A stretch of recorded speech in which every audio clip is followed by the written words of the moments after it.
प्रेक्षकांनो, आज बयो त्यांनी छान दाखवलंय। आपण बघितलं की बयो राखीच्या दुकानामध्ये असते, तिकडनं येत असतो अभिराम आणि बयो राखी घेतीये हे बघून तो मागच्या मागेच पळून जातो। बयोला तो दिसतो खरी, पण बयोला हे कळत नाही की हा असा का पळून गेला।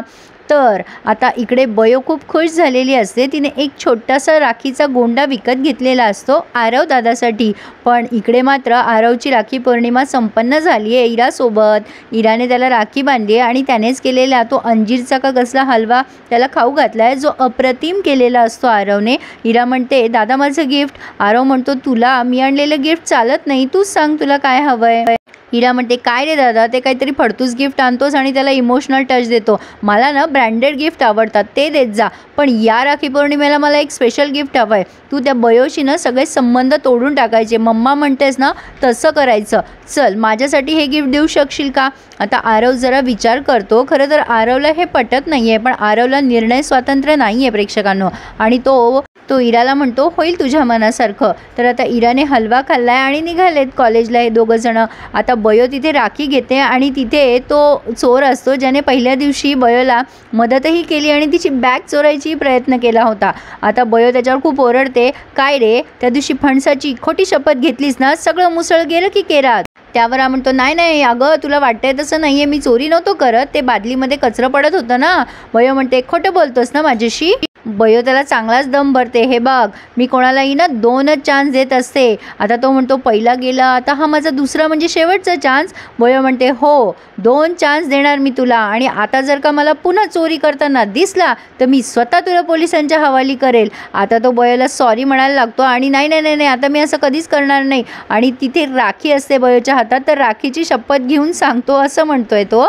त्यावर बयो त्याच्यावर चिडते आणि म्हणते, याला नुसती धागा नको समजू, हे प्रेमाचं प्रतीक आहे। तुला नाही कळणार माझ्या मनामध्ये आज काय घालमेल सुरू आहे ते। आणि हे बघ, आता माका चोरी करताना दिसू नकोस हा। चल मी निघताय, माका उशीर होतंय। आता असं म्हणून ती निघून गेली आहे। पण आता याला प्रश्न पडला ना, करावं तर काय करावं, बिचाऱ्याचं शिक्षण पण कमी आहे, अवघड असतं अशा लोकांचं, हां जगणार तरी कसे बिचारे।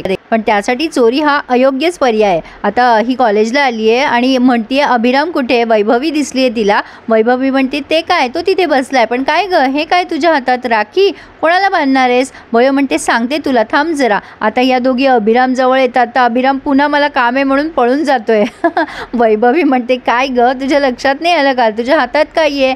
त्यावर वयो म्हणते, अगं राखीच तर आहे। वैभवी म्हणते, काय ग, तुला अजून नाही कळलं का, त्याला राखी नाही बांधून घ्यायची आहे तुझ्याकडनं। पण तरीसुद्धा बयोला काही कळलेलं नाहीये। वैभवी शेवटी डोक्याला हात मारून घेते। आता तेवढ्यात तिला आरव आणि इरा दिसतात। बयो खूप खुश होते आरव दादा आलाय म्हणून, आणि ती आपुलकीने त्याच्या जवळ जाते। आता ती फक्त एकच शब्द बोलते, कसा आहेस आरव दादा। त्यावरती इरा तिला 101 शब्द बोलून मोकळी होते। काय ग भिक्कारडे, तुला सांगितलं होतं ना आरव दादाच्या जवळ यायचं नाही, आणि तो माझा भाऊ आहे, तुझा नाही आहे। मम्मा ना बरोबर बोलते तुझ्याबद्दल, तू ना 1 नंबरची दळभद्री आहेस। आता इतकं सगळं कशासाठी बोलायचं, ती फक्त विचारतीये कसं आहे। आता ती काय एवढी काय त्यांच्या मागे नाही लागली आहे प्रेक्षकांना। आता साहजिक आहे, लहानपणी यांनी एकत्र क्षण घालवले तर वाटणारच ना बयोला। बयो फक्त हातातली राखी पुढे करते आणि आपुलकीने आरवकडे बघते। त्यावरही इरा तिला खूप काही ऐकवते, आमच्याशी नातं जोडायचा प्रयत्न करू नकोस, तू आमची कोणी नाही आहे, आणि ती राखी भिरकावून टाकते खाली। बयोला खूप वाईट वाटत असतं, पण तरीसुद्धा आरव अगदी शांत बसलेला असतो।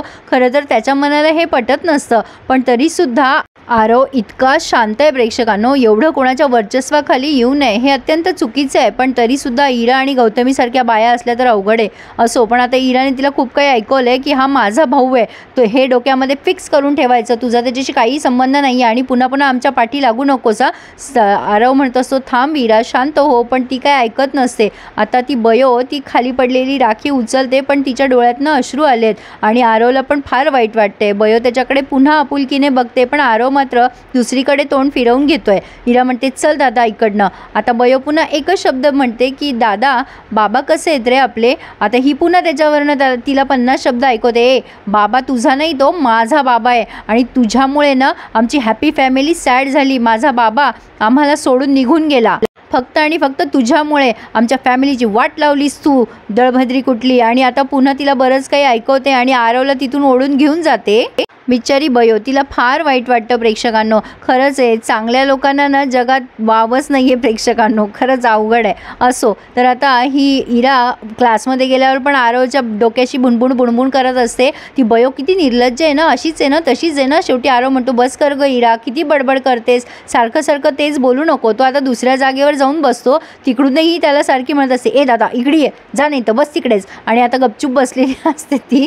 आरवला कंटाळा आलाय प्रेक्षकांनो, पण काय करणार बिचारा. बयोची रूममेट अंकिता इराजवळ येऊन बसते आणि आधी ओळख करून घेते इराशी आणि नावगाव सांगते आणि मग विचारते, काय गं तू त्या सरस्वतीला ओळखतेस का? इरा म्हणते, मी नाही ओळखत तिला. बयो आता क्लासमध्ये आली आहे. आता खरं तर तिला खूप वाईट वाटतंय, आरव दादाने राखी नाही बांधून घेतली आणि आरव पण तिच्याकडे बघतोय, पण त्यालाही वाईट वाटतंय. पण काय करणार बिचारा, वचनात बांधलेला. असो, तर आता यांचा लेक्चर सुरू झाला आहे. तर इकडे रमाकांत घरी आलेला असतो. गौतमी त्याच्यावर ओरडते, कुठे गेला होतात? रमाकांत म्हणते, आपल्या फंडचंच काम करायला गेलो होतो ना मी, एवढा काय चिडताय माझ्यावर वहिनी?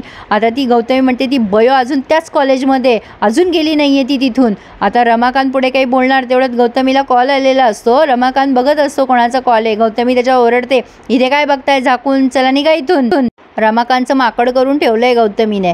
असो, तर आता रमाकांत गेला आहे. गौतमी त्या दुष्यंतला कॉल करत असते, तो उचलत नसतो. त्याचा कॉलबॅक आला आहे तिला. ती ओरडते, काय रे दुष्यंत, तुला किती कॉल केला? तुला मला फोन करता येत नाही आहे का? तुला साधं काम सांगितलं होतं मी, त्या पोरीला कॉलेजच्या बाहेर काढ. आता हा दुष्यंत म्हणतो, अगं मी कामात होतो. पण गौतमी तरीसुद्धा जोरात ओरडते, याच्यावर का काढलं नाहीस त्या मुलीला कॉलेजमधनं? आता ते पण ओरडतात तिकडनं, हे बघ जरा हळू बोल, मी या कॉलेजचा डीन आहे, असं उठसूट कोणालाही रेस्ट्रिकेट नाही करू शकत मी. गौतमी म्हणते, त्या मुलीमुळे माझ्या आयुष्याची वाट लागली आहे, प्लीज तिला लवकरात लवकर काढ रे.